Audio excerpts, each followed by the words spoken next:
مرکز مطبوعات وزارت کارهای داخلی تاجیکستان خبر داد که شب 27 سپتامبر سال 2021 تخمینا ساعت 01:30 دقیقه راننده автомашین تمغه تویوتا سیف علی فیضلی سال تولدش 1978 ساکن نویه دوستی هنگام حرکت از سمت شهر باختر به سمت نویه قبودیان در حدود جماعت دهات دیقان‌آباد از عهده اداره واسطه نقلیات نبرآمده از راه اساسی به قسمت راست راه برآمده به سینچوب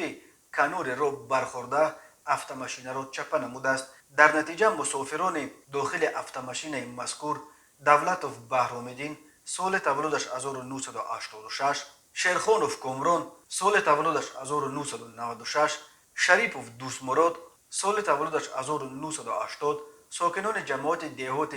دیقان‌آباد و خود راننده автомашین مذکور سیف علی فیضلی در جای حادثه به هلاکت رسیدند.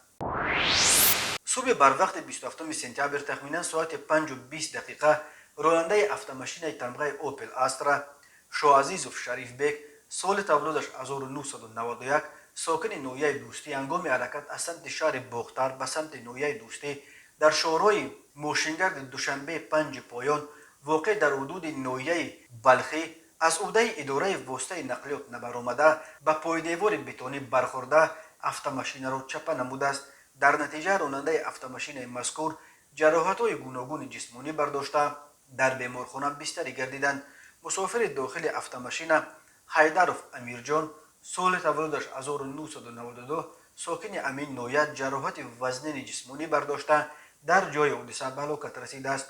از روی این حادثه ها تحقیقات ادامه دارد.